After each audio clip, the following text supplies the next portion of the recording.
Salut à tous les amis, c'est Christophe, nouvelle vidéo d'actualité. Ici, je vais vous parler du vice dans le foot en fait. Est-il indispensable d'avoir du vice dans le foot? C'est un thème qui m'a été inspiré justement par la chaîne Trash Talk qui parle de basket.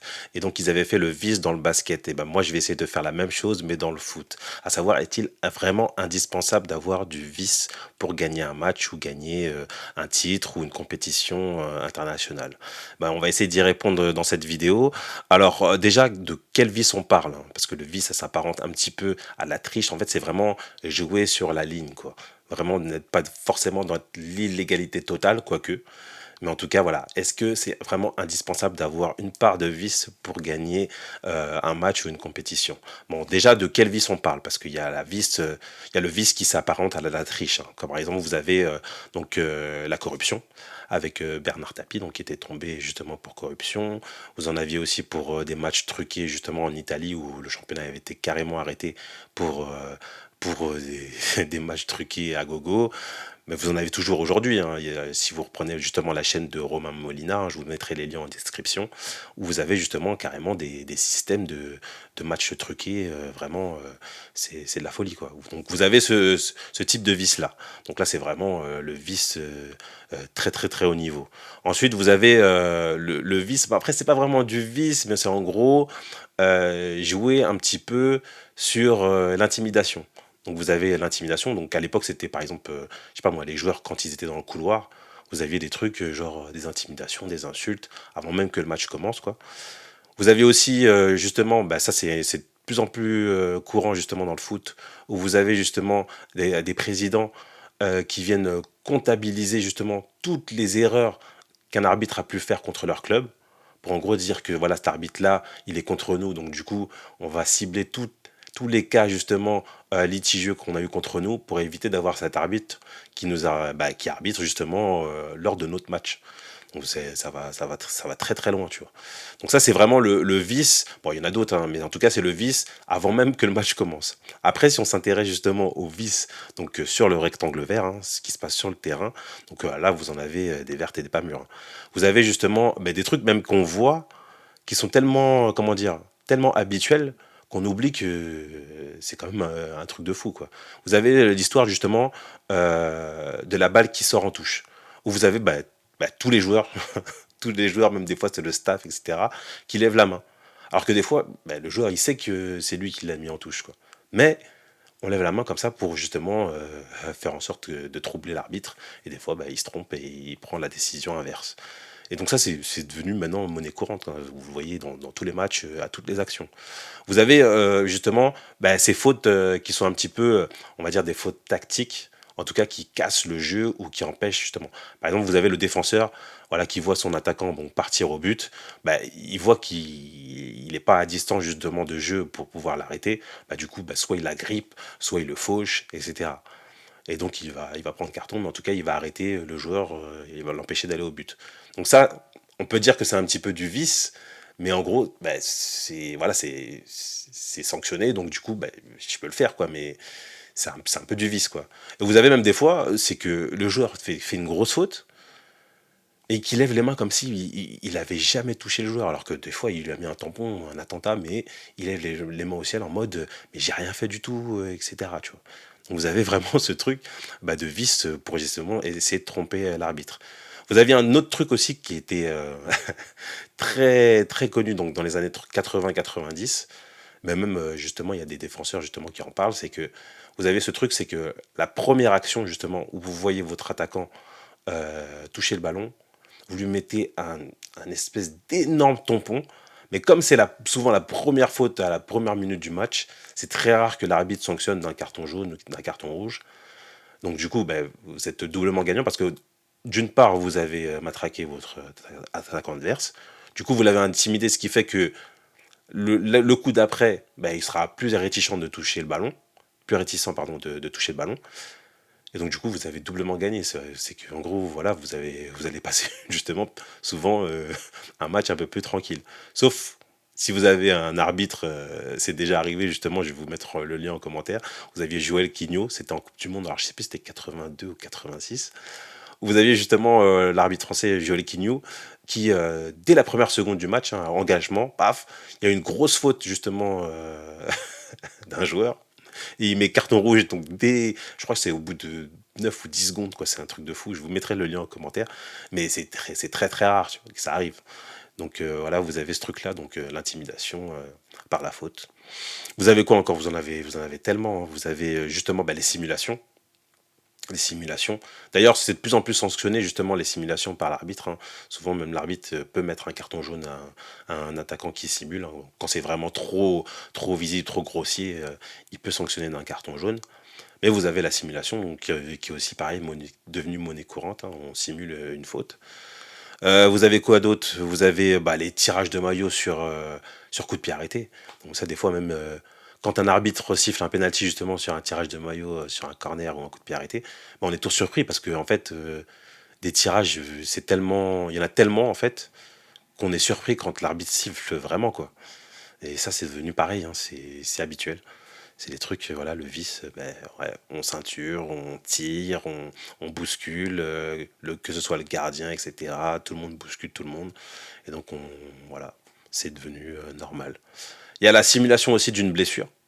C'est qu'en gros, voilà, vous avez des joueurs qui se roulent par terre justement pour que le défenseur adverse prenne un carton. Donc, ils se roulent par terre. On a l'impression que voilà, c'est fracture ouverte. Et une fois que l'arbitre a sifflé, a mis le carton, tu vois que le mec se relève et gambade comme un cabri, quoi. Mais ça, pareil, c'est devenu un truc mais qu'on voit à tous les matchs. C'est de la folie, hein. Mm. Donc après, on a aussi le vice plus plus, hein, vraiment le vice qui est rentré dans l'histoire quoi du foot. Donc vous avez par exemple la fameuse main de Dieu de Maradona, hein. Donc le mec qui marque de la main, tu vois, et donc l'arbitre qui ne voit pas. Tout le monde l'a vu sur le terrain, les supporters, tout le monde l'a vu, les journalistes, tout le monde, mais pas l'arbitre. Et donc du coup, bah, le but passe, quoi, alors que le mec a bien marqué de la main. Donc vous avez ça. Vous avez la main de Suarez, hein. En fait, c'était en Coupe du Monde, pareil, je crois que c'était en 2010 contre le Ghana. Vous avez Suarez justement qui voit le Ghanéen tirer et donc il se met sur la ligne et qui bah, carrément qui fait une parade quoi, une parade de gardien et donc qui prend un rouge. Mais dans ce cas-là, le but, la balle n'est pas rentrée. Donc du coup, bah, l'arbitre dit penalty. Et le penalty derrière est raté par Asamoah, je crois, de mémoire, le joueur ghanéen. Et donc du coup, ça va en prolongation. Et le Ghana perd au penalty, je crois, de mémoire. Ou, ouais, je crois que c'est où ils perdent 2-1, je sais plus. En tout cas le Ghana perd, quoi. Grâce à Suarez, donc son vice. Donc le même Suarez qui est capable justement de mordre ses adversaires sur un terrain. Tu vois, on le tire un petit peu trop le maillot, lui il mord, c'est normal. Mais voilà, vous avez ce genre de vice plus plus vraiment qui est des dingueries.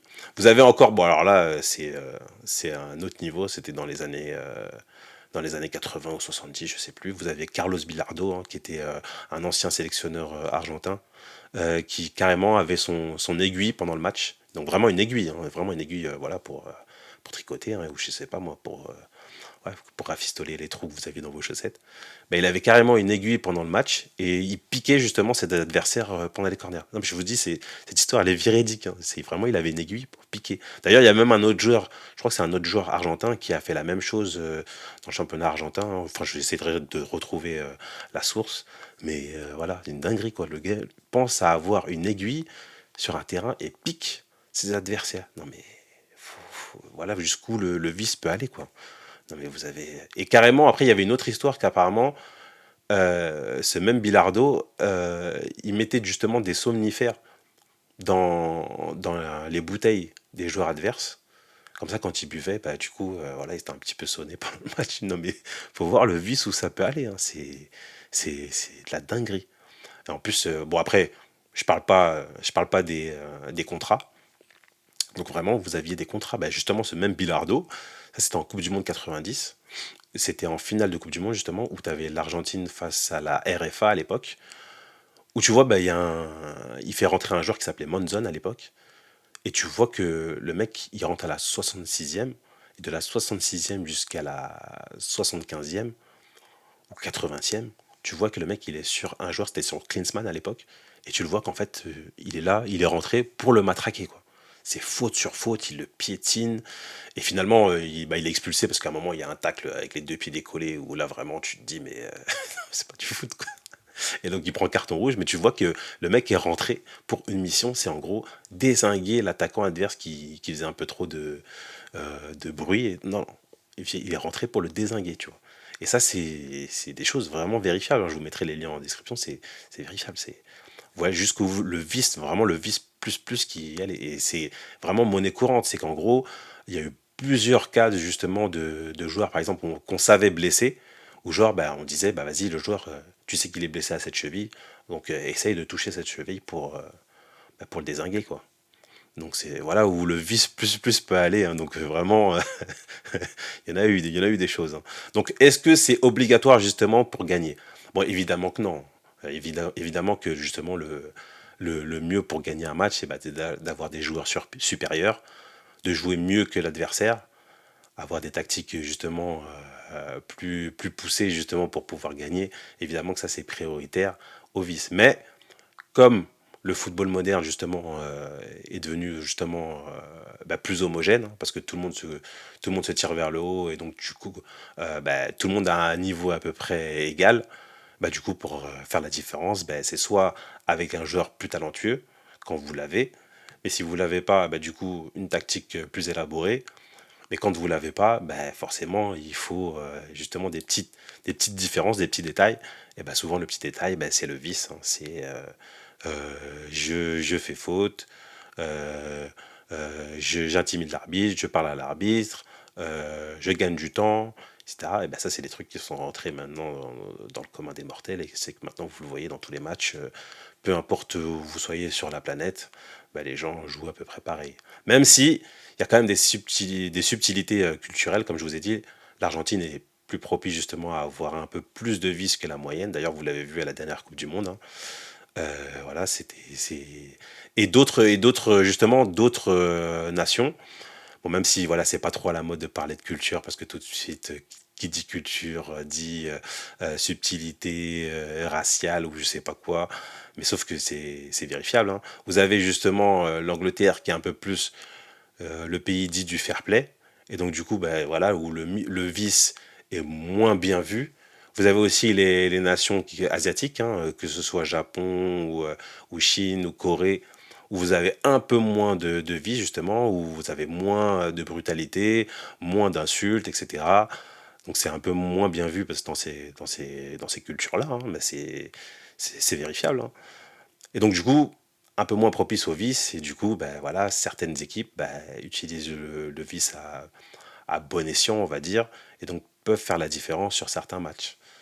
Donc voilà, c'est que c'est pas indispensable justement d'avoir du vice, mais il arrive que le vice puisse faire la différence quand voilà, c'est sensiblement le match est sensiblement égal. La petite différence, la petite nuance, ça peut être le vice qui fait que vous allez l'emporter sur une autre équipe. Donc ça peut arriver, oui. Donc voilà, j'ai essayé d'un petit peu de répondre à ce thème, hein. Dites-moi ce que vous en pensez. En tout cas, je vais mettre en commentaire justement tous les cas que je vous ai énumérés là, parce que franchement, c'est de la folie. Il faut voir ça quand même dans une vie. Donc dites-moi ce que vous en pensez, commentez, likez, et puis surtout abonnez-vous si vous voulez avoir du bon contenu comme celui-ci.